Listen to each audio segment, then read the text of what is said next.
Hi friends, Kishan ಅಮ್ಮನ ಅಡುಗೆಗೆ ಸ್ವಾಗತ. ನಾವು ಸಾಮಾನ್ಯವಾಗಿ ತೆಂಗಿನಕಾಯಿಯನ್ನು ದೇವರಿಗೆ ಉಪಯೋಗಿಸಿರೋದನ್ನ ಉಪ್ಪು ಖಾರದ ಅಡುಗೆಗೆ ಹಾಕಬಾರ್ದು ಅಂತಾರೆ. ಒಂದು ಸಲ ಈ ರೀತಿಯಲ್ಲಿ ಸ್ವೀಟ್ ಮಾಡಿದ್ರೆ ಎಲ್ರಿಗೂ ತುಂಬಾ ಇಷ್ಟ ಆಗುತ್ತೆ. ಈ ರೀತಿಯಲ್ಲಿ ತೆಂಗಿನಕಾಯಿ ಬರ್ಫಿ ಅಥವಾ ಕೊಬ್ಬರಿ ಮಿಠಾಯಿ ಮಾಡಿದ್ರೆ ತುಂಬಾ ಚೆನ್ನಾಗಿ ಬರುತ್ತೆ. ಬಾಯಲ್ಲಿಟ್ಟರೆ ಕರಗೋ ರೀತಿಯಲ್ಲಿ ಬಂದಿದೆ. ಬನ್ನಿ ಈಗ ಇದನ್ನು ಹೇಗೆ ಮಾಡ್ಕೊಳ್ಳೋದು ಅಂತ ನೋಡ್ಕೊಳ್ಳೋಣ. ನೀವೇನಾದ್ರು ಇದೇ ಮೊದಲನೇ ಬಾರಿ ನಮ್ಮ ಚಾನಲ್ನ ನೋಡ್ತಾ ಇರೋದಾಗಿದ್ದರೆ ನಮ್ಮ ಚಾನಲ್ನ ಸಬ್ಸ್ಕ್ರೈಬ್ ಮಾಡ್ಕೊಳ್ಳಿ. ಈಗ ಇದಕ್ಕೆ ಮೊದಲಿಗೆ ಸುಮಾರು ಒಂದೂವರೆ ಹೋಳಷ್ಟು ತೆಂಗಿನಕಾಯಿನ ತುರಿದಿಟ್ಕೊಳ್ಬೇಕಾಗತ್ತೆ. ಮತ್ತು ಇನ್ನೊಂದು ಕಡೆ ಏಲಕ್ಕಿ ಕಾಯಿಯನ್ನು ಸುಲಿದಿಟ್ಕೊಳ್ಳೋಣ. ಈ ರೀತಿಯಲ್ಲಿ ಸುಲಿದ್ಬಿಟ್ಟು ಒಂದು ಸ್ವಲ್ಪ ಸಕ್ಕರೆ ಜೊತೆಯಲ್ಲಿ ಪುಡಿ ಮಾಡ್ಕೊಳ್ಬೇಕಾಗತ್ತೆ. ಈ ರೀತಿಯಲ್ಲಿ ನಾವು ಫ್ರೆಶ್ ಆಗಿ ಮಾಡ್ಕೊಳ್ಳೋದ್ರಿಂದ ಫ್ಲೇವರು ಒಳ್ಳೆ ಚೆನ್ನಾಗಿ ಬರುತ್ತೆ, ಒಳ್ಳೆ ಘಮ ಇರುತ್ತೆ ಅನ್ನೋ ಇದಕ್ಕೋಸ್ಕರ.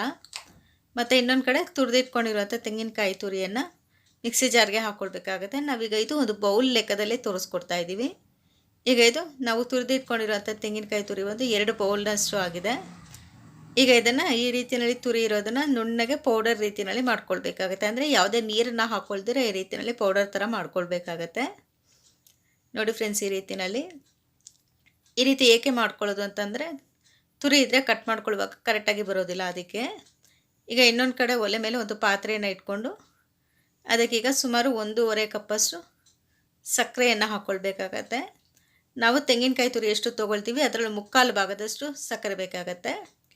ಈಗ ಇದಕ್ಕೆ ಒಂದು 1/4 ಕಪ್ನಷ್ಟು ಹಾಲು ಹಾಕ್ಕೊಳ್ಬೇಕಾಗತ್ತೆ. ಸಕ್ಕರೆ ಕರಗೋದಕ್ಕೆ ಮಾತ್ರ ಹಾಕ್ಕೊಳ್ಬೇಕು. ಈಗ ಇದೆಲ್ಲ ಹಾಕೊಂಡ್ಮೇಲೆ ಈಗ ಇದ್ರ ಜೊತೆಗೇ ತೆಂಗಿನಕಾಯಿ ತುರಿಯನ್ನು ಕೂಡ ಹಾಕ್ಕೊಳ್ಳೋಣ. ಪೌಡರ್ ಮಾಡಿಟ್ಕೊಂಡಿರೋಂಥ ತೆಂಗಿನಕಾಯಿ ತುರಿ. ಈಗ ಇದನ್ನೆಲ್ಲ ಒಟ್ಟಾಗಿ ಈ ರೀತಿಯಲ್ಲಿ ಮಿಕ್ಸ್ ಮಾಡಿಕೊಂಡು ಚೆನ್ನಾಗಿ ಮಿಕ್ಸ್ ಮಾಡ್ಕೊಳ್ತಾ ಹೋಗಬೇಕಾಗತ್ತೆ. ಈ ರೀತಿಯಲ್ಲಿ ಮಾಡ್ಕೊಳ್ಳೋ ಟೈಮ್ನಲ್ಲಿ ಮುಖ್ಯವಾಗಿ ಫುಲ್ಲು ಲೋ ಫ್ಲೇಮಲ್ಲಿ ಇಟ್ಕೊಳ್ಬೇಕಾಗುತ್ತೆ. ಸಕ್ಕರೆ ಕರ್ಗೋವರೆಗೂ ಫುಲ್ಲು ಲೋ ಫ್ಲೇಮಲ್ಲಿ ಇದ್ದರೆ ಒಳ್ಳೆಯದು. ಈಗ ಇದೆಲ್ಲ ತಿರುಗಿಸ್ಕೊಂಡು ಇಮ್ರಿಸ್ಕೊಳ್ತಾ ಹೋಗೋಣ. ಒಂದೇ ಸಮಾನ ಈ ರೀತಿಯಲ್ಲಿ ತಿರುಗಿಸ್ಕೊಳ್ತಾ ಹೋಗಬೇಕಾಗತ್ತೆ. ಆದಷ್ಟು ಮೀಡಿಯಮ್ ಉರಿನಲ್ಲಿ ಲೋ ಫ್ಲೇಮ್ನಲ್ಲೇ ಮಾಡ್ಕೊಳ್ಬೇಕಾಗತ್ತೆ ಈ ರೀತಿಯಲ್ಲಿ. ಈಗ ಇದು ಸಕ್ಕರೆ ಎಲ್ಲ ಫುಲ್ಲು ಕರಗಿದೆ. ಈ ಟೈಮಲ್ಲಿ ಇದನ್ನು ಸ್ವಲ್ಪ ಲೋ ಫ್ಲೇಮಲ್ಲಿರೋದನ್ನ ಮೀಡಿಯಮ್ ಫ್ಲೇಮ್ಗೆ ತರಬೇಕಾಗತ್ತೆ ಒಲೆಯನ್ನು. ಈಗ ಇದಕ್ಕೆ ಈ ಟೈಮಲ್ಲಿ ಏಲಕ್ಕಿ ಕಾಯಿಯನ್ನು ಹಾಕ್ಕೊಳ್ಳೋಣ. ಏಲಕ್ಕಿ ಮತ್ತು ಸ್ವಲ್ಪ ಸಕ್ಕರೆಯನ್ನು ಸೇರಿಸಿ ಪುಡಿ ಮಾಡಿ ಇಟ್ಕೊಂಡಿದ್ದೀವಲ್ವ ಅದನ್ನು ಹಾಕ್ಕೊಂಡು ಈಗ ಮಿಕ್ಸ್ ಮಾಡ್ಕೊಳ್ತಾ ಹೋಗಬೇಕಾಗತ್ತೆ. ಈಗ ಏಲಕ್ಕಿ ಕಾಯಿಯನ್ನು ಹಾಕ್ಕೊಂಡ್ಮೇಲೆ ಟೋಟಲಾಗಿ ಒಂದು 20-25 ನಿಮಿಷದವರೆಗೂ ಮೀಡಿಯಮ್ ಉರಿನಲ್ಲಿ ಬೇಯಿಸ್ಕೊಳ್ಬೇಕಾಗತ್ತೆ. ತುಂಬ ಉರಿ ಕೊಟ್ಟರೆ ಪಾಕ ಬೇಗ ಬಂದ್ಬಿಡುತ್ತೆ, ಕಾಯೆಲ್ಲ ಚೆನ್ನಾಗಿ ಬೆಂದಿರೋದಿಲ್ಲ. ಅದಕ್ಕೋಸ್ಕರ ಆದಷ್ಟು ಮೀಡಿಯಮ್ ಉರಿನಲ್ಲೇ ಬೇಯಿಸ್ಕೊಳ್ಬೇಕಾಗತ್ತೆ. ನೋಡಿ ಫ್ರೆಂಡ್ಸ್, ಈಗ ಇದು ಈ ರೀತಿಯಲ್ಲಿ ಚೆನ್ನಾಗಿ ಕುದೀತಾ ಇದೆ. ಇದೇ ರೀತಿಯಲ್ಲಿ ಕುದೀತಾ ಇರುವಾಗಲೇ ಒಂದೇ ಸಮ ತಿರುಗಿಸ್ಕೊಳ್ತಾ ಹೋಗಬೇಕಾಗತ್ತೆ. ಆ ಮೀಡಿಯಮ್ ಫ್ಲೇಮಲ್ಲಿ, ಫುಲ್ಲು ಲೋ ಫ್ಲೇಮಲ್ಲಿನೂ ಇಟ್ಕೊಳ್ಬಾರ್ದು, ಫುಲ್ಲು ಹೈ ಫ್ಲೇಮಲ್ಲೂ ಇಟ್ಕೊಳ್ಬಾರ್ದು, ಮೀಡಿಯಮ್ ಫ್ಲೇಮಲ್ಲೇ ಮಾಡ್ಕೊಳ್ತಾ ಹೋಗಬೇಕಾಗತ್ತೆ. ಈಗ ಅದು 3/4 ಭಾಗ ಆಗಿದೆ ಅಂತ ಅನಿಸೋವಾಗ ಒಂದು ಪ್ಲೇಟಲ್ಲಿ ತುಪ್ಪ ಸವರಿಟ್ಕೊಳ್ಳೋಣ. ನೋಡಿ ಫ್ರೆಂಡ್ಸ್, ಈಗ ಇದೆಲ್ಲ ತಳ ಎಲ್ಲ ಬಿಡ್ತಾ ಇದೆ. ಇನ್ನೊಂದು 2 ನಿಮಿಷ ಇದೇ ರೀತಿಯಲ್ಲೇ ಬೇಯಿಸ್ಕೊಳ್ಬೇಕಾಗತ್ತೆ. ಈಗ ಇದು ನಾವು ಟೋಟಲಾಗಿ 25 ನಿಮಿಷದವರೆಗೂ ಫ್ರೈ ಮಾಡ್ಕೊಂಡಿದ್ದೀವಿ. ಈಗ ಇದೆಲ್ಲ ತಳ ಬಿಟ್ಟಿದೆ. ಈಗ ಇದನ್ನು ತುಪ್ಪ ಸವರಿಟ್ಕೊಂಡಿರೋಂಥ ಪ್ಲೇಟ್ ಮೇಲೆ ಹಾಕ್ಕೊಳ್ಳೋಣ.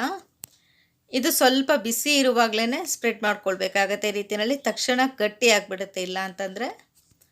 ಅದಕ್ಕೋಸ್ಕರ ಈ ರೀತಿಯಲ್ಲಿ ಎಲ್ಲ ಕಡೆಯೂ ಬರುವ ಹಾಗೆ ಪ್ಲೇಟಲ್ಲಿ ಫ್ಲೆಟ್ ಮಾಡ್ಕೊಂಡು ಇಟ್ಕೊಳ್ಳೋಣ.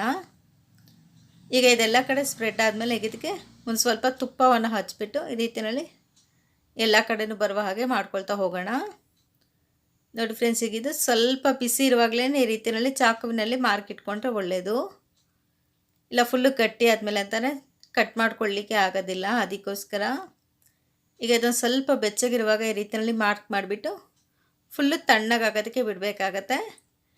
ಇದನ್ನು ಯಾವುದೇ ಫ್ರಿಜ್ಜಲ್ಲಿಡೋ ಅವಶ್ಯಕತೆ ಇಲ್ಲ, ಹೊರಗಡೆನೇ ಹಾಗೆ ತಣ್ಣಗೆ ಮಾಡಬೇಕು. ನೋಡಿ ಫ್ರೆಂಡ್ಸ್, ಈಗ ಇದು ಫುಲ್ಲು ಎಲ್ಲ ತಣ್ಣಗಾಗಿದೆ. ಈ ರೀತಿಯಲ್ಲಿ ಬಂದಿದೆ ಬರ್ಫಿ. ನೋಡಿ ಫ್ರೆಂಡ್ಸ್, ತುಂಬ ಹೆಚ್ಚು ಇಂಗ್ರೀಡಿಯೆಂಟ್ಸ್ ಇಲ್ಲದೆ ಆದಷ್ಟು ಕಡಿಮೆ ಇಂಗ್ರೀಡಿಯೆಂಟ್ಸಲ್ಲಿ ಕಡಿಮೆ ಸಮಯದಲ್ಲಿ ಎಷ್ಟು ಚೆನ್ನಾಗಿ ಬಂದಿದೆ ಕೊಬ್ಬರಿ ಮಿಠಾಯಿ ಅಥವಾ ಕೊಬ್ಬರಿ ಬರ್ಫಿ. ನೀವು ಕೂಡ ಈಸಿಯಾಗಿ ಮನೆಯಲ್ಲಿ ಈ ರೀತಿ ಟ್ರೈ ಮಾಡಿ ನೋಡಿ. ಮತ್ತು ಯಾವ ರೀತಿ ಬಂತು ಅಂತ ಕಾಮೆಂಟ್ಸ್ ಮೂಲಕ ನಮಗೆ ತಿಳಿಸಿ. ಲೈಕ್ ಮಾಡಿ, ನಮ್ಮ ಚಾನಲ್ಗೆ ಸಬ್ಸ್ಕ್ರೈಬ್ ಮಾಡಿ, ಹಾಗೆ ಪಕ್ಕದಲ್ಲಿ ಕಾಣುವ ಬೆಲ್ ಐಕನ್ ಬಟನನ್ನು ಪ್ರೆಸ್ ಮಾಡಿ. Thank you friends.